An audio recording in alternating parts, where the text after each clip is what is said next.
I'm Janos, and I play baritone sax. I'm Hunter, and I play alto sax. I'm Jordan, and I play tenor sax. My name's Brandon, and I play the soprano saxophone. And we are Nois.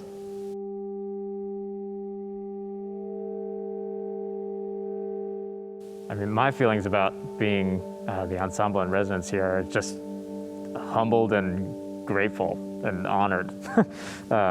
This institution of the University of Chicago is such a wellspring of art and creativity in our community, in our city. And I think we're going to come out of this as an ensemble, with different ideas about how to expand our own practice. And we're allowed, these amazing opportunities to work with these student composers who always push us in new directions, finding new techniques on our instruments, and that we're just always inspired by those interactions too.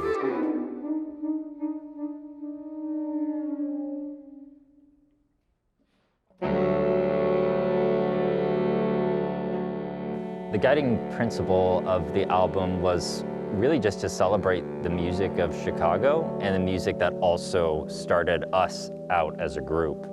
So we came together in 2016 and we're all collectively decided that we wanted to dedicate ourselves to contemporary music and the music of today, the music of living composers.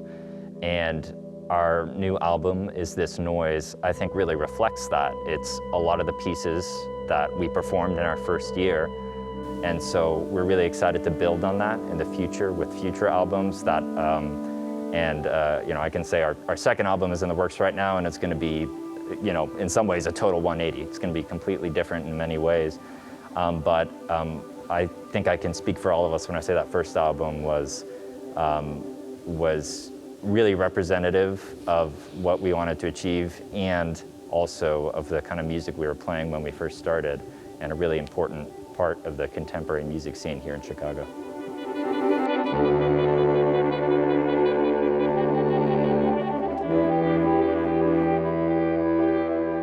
I think the most fulfilling collaborations that we have with other composers, surprisingly, are the ones that have a lot of opinions about how they want their work to sound. I think, we are a group of 4 musicians, and of course, everyone has opinions about music, so do we. And we really love coming into that process ready to go, yeah, let's discuss this, let's figure out how to make this piece as effective as possible. And I think the most satisfying collaborations for us are the ones where the composer joins that ride with us and is just ready to, experiment with things, absolutely push our boundaries, but also understand when some things work and some things don't work. That's a big part of our philosophy as an ensemble, is that we will always try and go the extra mile to try something that maybe might not work, might even be very unlikely to work. But I think when we push ourselves to go there is when we discover the coolest things that we can do on our instruments.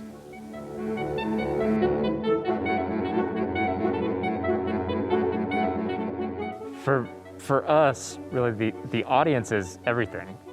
That connection to the audience is the reason that we get out of bed to go to the show. Yeah, we love music, but I think what we love more is the way in which the music connects us together. I absolutely love performing. I love being on stage, I love performing.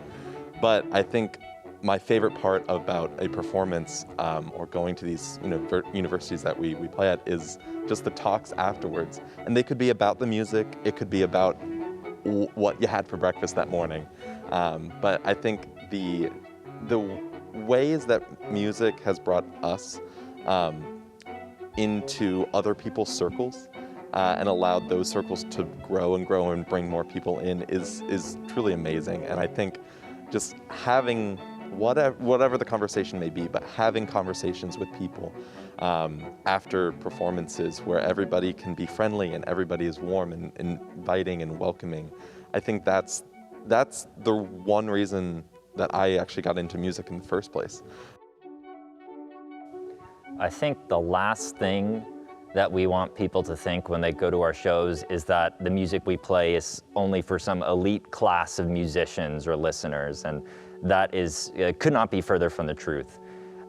Sometimes someone will come up to one of us afterwards and just say like, wow, you know, that one piece you played, XYZ, was you know, really crazy. Like, I'm not sure I understood it, or that I was listening to it the right way, or something along those lines. And my response to that is always, well, there is no wrong way to listen to it, and we really do mean that. And that's why we try and prioritize talking about the composers that wrote them, and our friendship and relationship with them, and how that morphed into the piece, which is in some ways even more important than the piece itself, right? Is the connection we made in order to create that art.